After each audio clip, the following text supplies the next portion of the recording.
Coming up, a rally with local and national DSA celebrities, an update on the Channel Square apartments, and how you can join the socialist fight. But first, death in Iran, the U.S. Israeli illegal war against one of the Earth's oldest civilizations.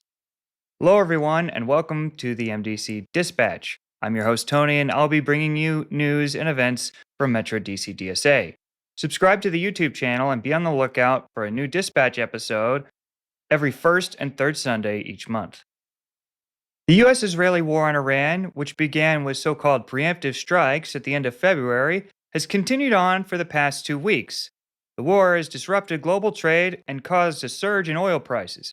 The United States' warmongering president, Donald Trump, has said the war is necessary to stop Iran from acquiring nuclear weapons. But the attacks, carried out in cooperation with Israel, suggest that the true goal is a sloppy destabilization.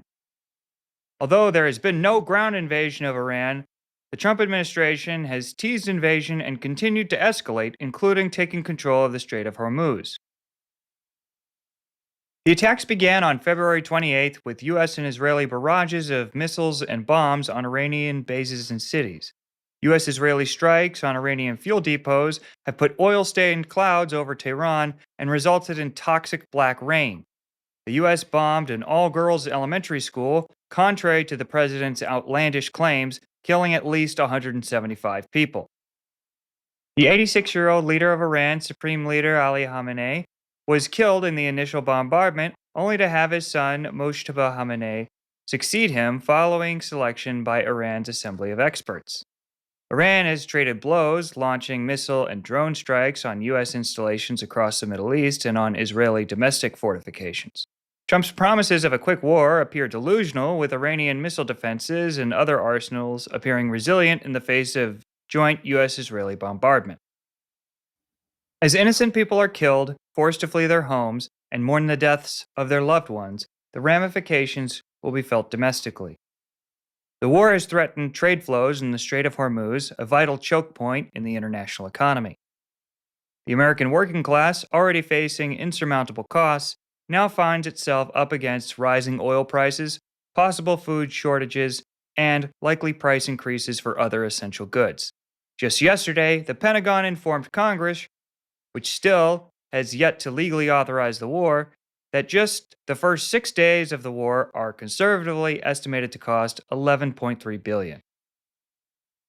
The Democratic Socialists of America said in a statement on the day the war began, "This brutal act of imperialist war is an unjustifiable assault on the Iranian people. The unprovoked U.S.-Israeli aggression against Iran is not merely war against a state or regime, a favorite word in the imperialist vocabulary. It is an attack on an entire people and region of the world. The Democratic Socialists of America unequivocally condemns the attacks on Iran and violations of its sovereignty. From Cuba and Venezuela to Iraq and Iran, we categorically oppose regime change and foreign intervention. National sovereignty is a precondition for working-class liberation, not sanctions and bombs. DSA mourns the lives lost in the U.S.-Israeli attacks and demands a cessation of hostilities against Iran, a withdrawal of military assets from the Persian Gulf and the region, an end to unilateral coercive measures against Iran, and a return to diplomacy on the part of the United States." Metro DC DSA's Internationalism Working Group is organizing to end the war on Iran, stop the blockade of Cuba, and fight imperialism from the heart of empire. Members can get involved by attending the working group's monthly meeting today, Sunday, March 15th at 2 p.m. The public should also contact their members of Congress to demand an end to the war. Click the links in the description for more information. 2 weeks ago, MDC Dispatch covered the story at Channel Square Apartments, where a tenant was barred from her own building. Building management issues barring notices to suppress tenant organizing, but this time it backfired, stoking public outrage and further determination to organize. The tenant soon rallied with community members, including Metro DC DSA's Tenant Rights Working Group, Stomp Out Slumlords, in front of their building. They shared some of the unacceptable conditions they've been facing. One of my major concerns is that the mold. I've been here 7 years. I've been fighting for 5 with this mold. I've heard about waking up to find roaches crawling on you, having to send your kids away to stay with family members, or having them hospitalized because they got sick from mold. It's mold, it's mildew, asbestos. They don't want to fix nobody's property because they're trying to push us out. They're trying to push us out. They did it with the gentrification. They did it with the parking. Having to tape together your stove, needing to sleep in your car because the AC isn't turned on, having to bathe your child in a bucket because the tub was contaminated with feces from leaks through the ceiling. One thing for certain, the two things for sure. A person that's going to speak their mind and not afraid, they going to shut you down. They going to do whatever they can do to shut you down. What they do is they try to bar us. How can you bar us when we live on a property? I think I'm up to about 6 bar notices now. I live in the high rise, and I have 6 bar notices where I can't come in the common area during office hours. I've helped out with management to do their paperwork. All the paperwork is gone. Things missing. Keys gone. We have at least 5 registered sex offenders in this building, and we were not notified. That's a major issue, people, whether you know it or not. We have a vast majority of this building are single women, elderly women, mind you. Yes. And small children. Yes. When I brought this to management's attention, I was told that there was nothing they could do about it, that it was not my business, and if I didn't stop speaking amongst my community, that I would be evicted. We've been down every housing aspect, went down and did use our laws and did everything that we needed to do, or each chain of command, and nothing still got done. So the landlord signed an affordability covenant with the residents when they bought the building. They promised that they would keep the units affordable, keep the rents low. They got millions of dollars, a $7.4 million loan from the city with a 1% interest rate to do that.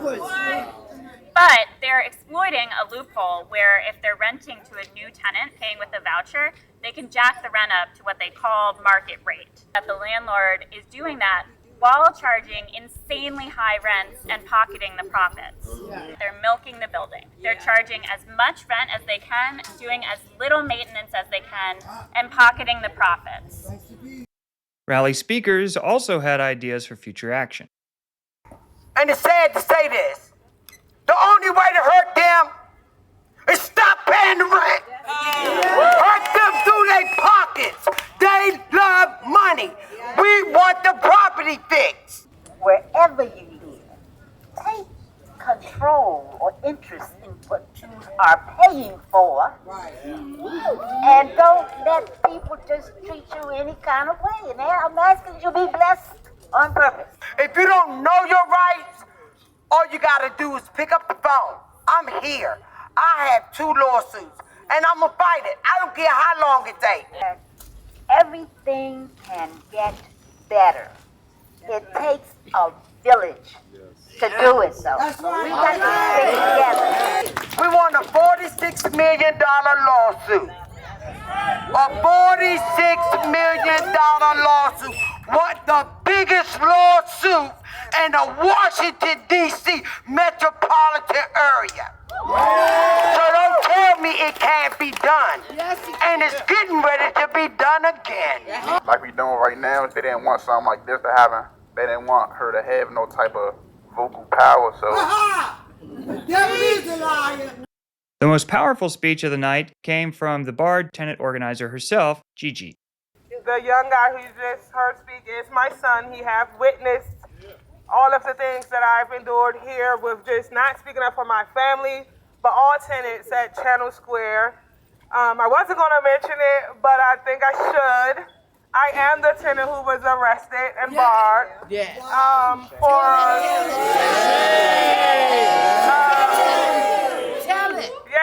simply just trying to gather and organize tenants to teach them their rights and how to file complaints, and with the correct agencies, and just demanding safety and, livable conditions. I was barred. I had false allegations made against me. I have had CFSA allegations made against me, which have all been dropped. I was arrested. My car has been ticketed and towed over 15 times illegally. It's been very costly for me and my children. But again, I stand here because I want to say that this is my calling and I won't give up. Again, my name is Geraldine. Everybody calls me Gigi. And I'm a mother of 4 children who has been living here at Trendle Square for well over 4 years. And I'm here to tell you all what happens when you stand up for your rights as a tenant in D.C. That's right. For 4 years, my children and I have lived with mold growing from wet walls that they just keep painting over, holes in the floors, pests, rodents. We've endured no hot water for over a week. The heat that goes on and off in the winter. I didn't just complain. I went to the Department of Buildings. I went to the council member's office, the Office of Attorney General, the Department of Energy and Environment, the Housing Authority, basically every government agency that will listen. I organized tenants. I successfully had a housing code violation petition signed and sent off to the owners and other DC agencies. Then I had a voting petition signed the night that I was arrested with the support of other Step Out Slum Law organizers. That petition was still signed. Dozens of tenants standing together. I helped do that. The landlord's response to our petitions were basically them ignoring it. But the retaliation was real. They trespassed in my home on numerous occasions. They falsely accused my children of damages that are property-wide issues. Again, they illegally ticketed and towed my car. Then they barred me from all common areas of the building. There were no arrests when these bar notices were written. There were no court orders, just barred from organizing, for teaching tenants their rights, for filing complaints with DC agencies, including the Attorney General's office. But here's the most revealing part of the hypocrisy. They told me that I could use the community room, but only as a reasonable accommodation while they do pest control in my home. Yeah, let that sink in. when they need to spray for mice that come through the holes that they won't fix, then I can use the community room. But I cannot use the community room to attend a tenant meeting in that same space. The same room, the same building, but one serves their needs, getting me out of the way during their pest control for problems they created. The other serves tenant needs, organizing, meetings, collective action, and they only will allow the first. I can be displaced to the community room when it's convenient for their maintenance schedule, but I cannot gather there with other tenants to organize for our rights. This is clear retaliation, and this is what it looks like. They'll accommodate me when it helps them, again, spray for mice, but not when it helps tenants organize. My 4-year-old has been diagnosed with developmental delays due to these conditions that I believe. One of my children was hospitalized with a severe rash. I now have PTSD caused by living in these conditions and by their retaliation. Yes. But here's what Trendle Square doesn't understand. Take your time. Take your time, Gigi. Take your time. This is my purpose. Jesus. And this is my calling.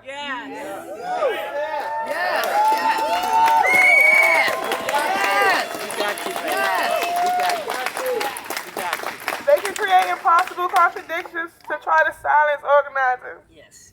But they cannot stop me. That's right. This is my calling, and I will never give up. Thank you.